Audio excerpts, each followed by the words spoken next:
Ubbo's Sathla by Clark Ashton Smith. Paul Tregardus found the milky crystal in a litter of oddments from many lands and eras. He had entered the shop of the curio dealer through an aimless impulse, with no object in mind, other than the idle distraction of eyeing and fingering a miscellany of far-gathered things. Looking desultly about, his attention had been drawn by a dull glimmering on one of the tables, and he had extricated the queer orb-like stone from its shadowy, crowded position between an ugly little Aztec idol, the fossil egg of a Dinornis, and an obscene fetish of black wood from the Niger.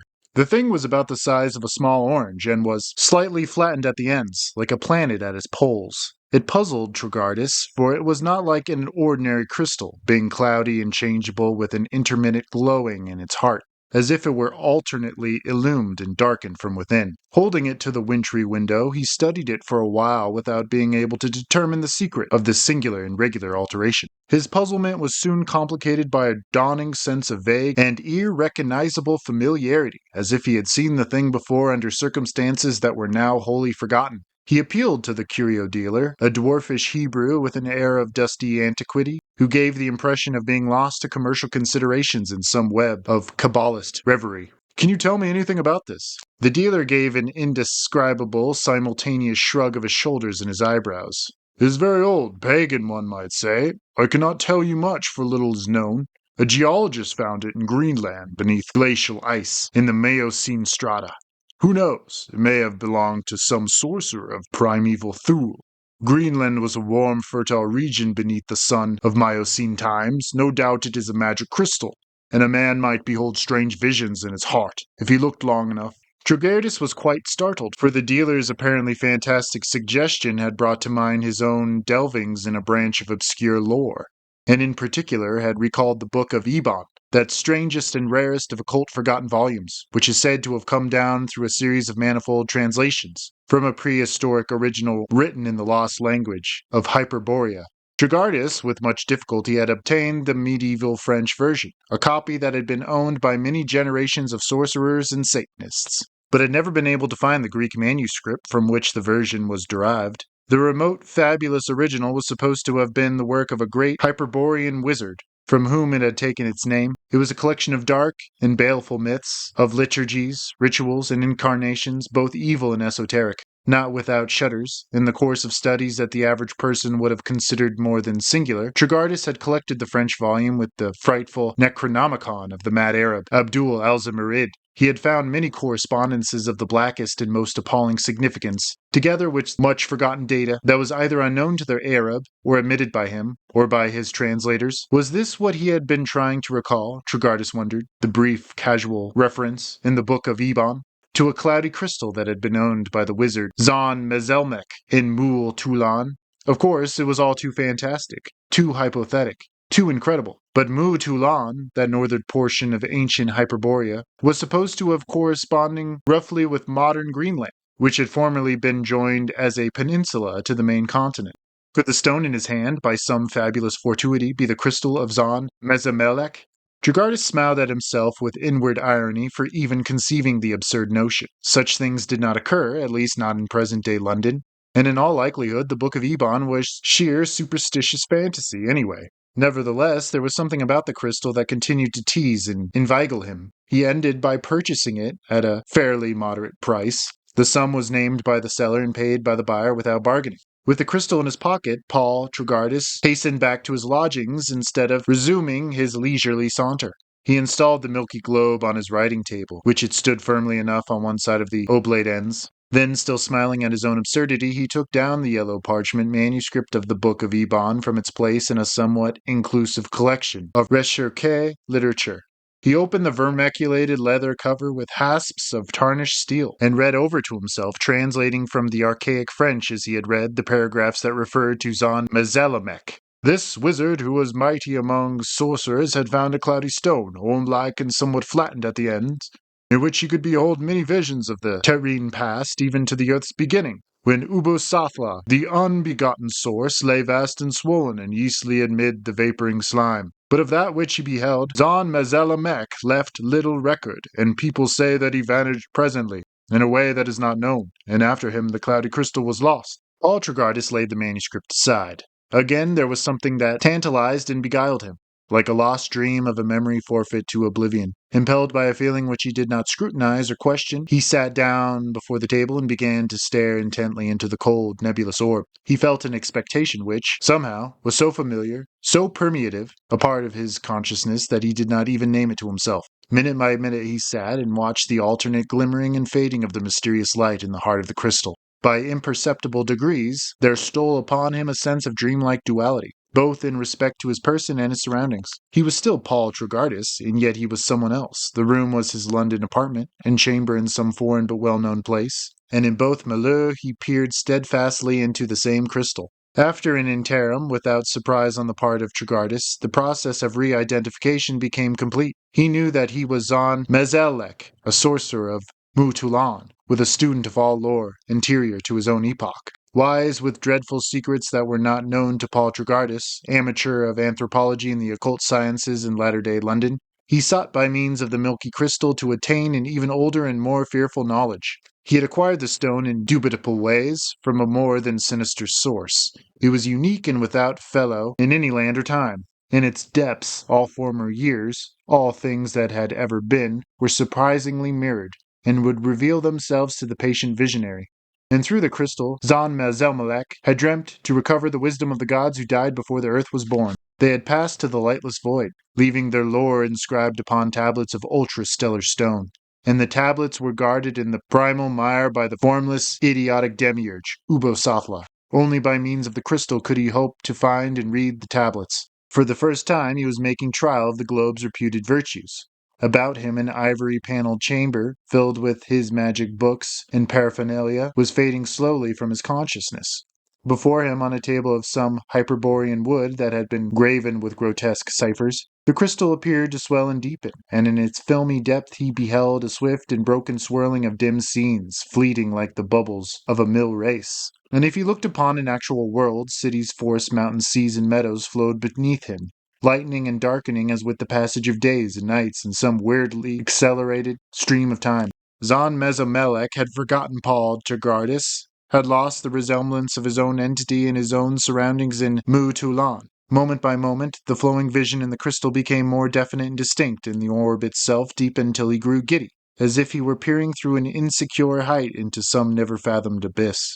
He knew that time was racing backward in the crystal, was unrolling for him the pageant of all past days, but a strange alarm had seized him, and he feared to gaze longer. Like one who has nearly fallen from a precipice, he caught himself with a violent start and drew back from the mystic orb. Again, to his gaze, the enormous, whirling world into which he had peered was a small and cloudy crystal on his rune-wrought table in Mutulan. Then, by degrees, it seemed that the great room, with sculpted panels of mammoth ivory, was narrowing to another and dingier place.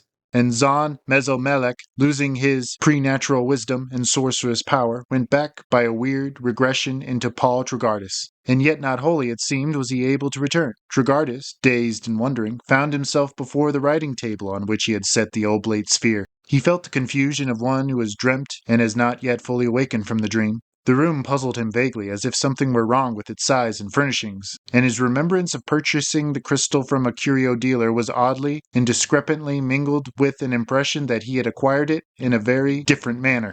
He felt that something very strange had happened to him when he peered into the crystal, but just what it was he could not seem to recollect. It had left him in the sort of psychic muddlement that follows a debauch of hashish. He assured himself that he was Paul Tregartis, that he lived on a certain street in London, that the year was 1933. But such commonplace verities had somehow lost their meaning and their validity, and everything about him was shadow-like and insubstantial. The very walls seemed to waver like smoke. The people in the streets were phantoms of phantoms, and he himself was a lost shadow, a wandering echo of something long forgot. He resolved that he would not repeat his experiment of crystal gazing. The effects were too unpleasant and equivocal. But the very next day, by an unreasoning impulse to which he yielded almost mechanically, without reluctation, he found himself seated before the misty orb. Again he became the sorcerer Zon Mezzamalech in Mutulan. Again he dreamt to retrieve the wisdom of the ante-mundane gods. Again he drew back from the deepening crystal with the terror of one who fears to fall. And once again, but doubtfully and dimly, like a falling wraith, he was Paul Tregartis. 3 times did Tregartis repeat the experience on successive days, and each time his own person and the world about him became more tenuous and confused than before. His sensations were those of a dreamer who was on the verge of waking, and London itself was unreal as the lands that slipped from the dreamer's ken, receding in filmy mist and cloudy light. Beyond it all, he felt the looming and crowding of vast imageries, alien but half familiar. It was as if the phantasmagoria of time and space were dissolving about him, to reveal some veritable reality or another dream of space and time. There came at last the day when he sat down before the crystal and did not return as Paul Tregartis. It was the day when Zon Mezzamalech, boldly disregarding certain evil and portentous warnings, resolved to overcome his curious fear of falling bodily into the visionary world that he beheld, a fear that had hitherto prevented him from following the backward stream of time for any distance. He must, he assured himself, conquer his fear if he were ever to see and read the lost tablets of the gods. He had beheld nothing more than a few fragments of the years of Mu Tulan immediately posterior to the present, the years of his own lifetime. And there were inestimable cycles between these years and the beginning. Again, to his gaze, the crystal deepened immeasurably, with senses and happenings that followed in a retrograde stream. Again, the magic ciphers of the dark table faded from his ken, and the sorcerously cavern walls of his chamber melted into less than dream. Once more he grew giddy with an awful vertigo as he bent above the swirling and milling of the terrible gulfs of time in the world-like orb. Fearfully, in spite of his resolution, he would have drawn away. But he had looked and leaned too long. There was a sense of abysmal falling, a suction as of ineluctable winds, of maelstroms that bore him down through fleet, unstable visions of his own past life into untenable years and dimensions. He seemed to endure the pangs of an inverse dissolution, and then he was no longer Zon Mezzamalech, the wise and learned watcher of the crystal, but an actual part of the weirdly racing stream that ran back to reattain the beginning. He seemed to live unnumbered lives, to die myriad deaths, forgetting each time the death and life that had gone before. He fought as a warrior in half-legendary battles. He was a child playing in the ruins of some olden city of Mu Tulan. He was the king who had reigned when the city was in its prime, the prophet who had foretold its building and its doom. A woman, he wept for the bygone dead, a necropoli long crumbled. An antique wizard, he muttered the rude spells of earlier sorcery. A priest of some pre-human god, he wielded the sacrificial knife in cave temples of pillared basalt. Life by life, era by era, he retraced the long and groping cycles through which Hyperborea had risen from savagery to a high civilization. He became a barbarian of some troglodytic tribe, fleeing from the slow, turreted ice of a former glacial age into lands illumined by the ruddy flare of perpetual volcanoes. Then, after incomputable years, he was no longer man but a man-like beast, roving in forests of giant fern and calamite, or building an uncouth nest in the boughs of mighty cicades. Through eons of anterior sensation, of crude lust and hunger, of aboriginal terror and madness, there was someone or something that went ever backward in time. Death became birth, and birth was death. In a slow vision of reverse change, the earth appeared to melt away, to slow off the hills and mountains of its latter strata. Always the sun grew larger and hotter above the fuming swamps, and teemed with a crasser life, with a more fulsome vegetation. And the thing that had been Paul Tregartis, that had been Zon Mezzamalech, was a part of all the monstrous devolutions. It flew with the claw-tipped wings of a pterodactyl.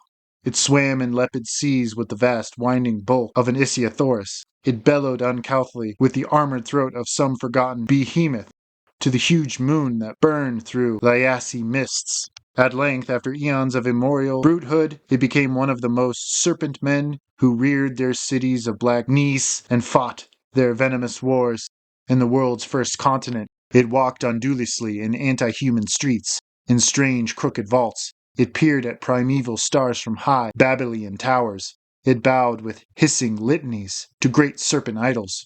Through years and years of the Ophidian era it returned, and was a thing that crawled in the ooze, that had not yet learned to think and dream and build, and the time came when there was no longer a continent, but only a vast chaotic marsh, a sea of slime, without limit or horizon, that seethed with the blind writhing of amorphous vapors. There in the gray beginning of earth, the formless mass that was Ubbo Sathla reposed amid the slime and the vapors, headless, without organs or members. It sloughed from its oozy slides in a slow, ceaseless wave the amoebic forms that were the archetypes of early life. Horrible it was, if there had been aught to apprehend the horror, and loathsome, if there had been any need to feel loathing about it, prone or tithed in the mire. There lay the mighty tablets of star-quarried stone that were writ with the inconceivable wisdom of the pre-mundane gods. And there, to the goal of a forgotten search, was drawn the thing that had been, or would sometime be, Paul Tregartis and Zon Mezzamalech. Becoming a shapeless eft of the prime, it crawled sluggishly and obviously across the fallen tablets of the gods,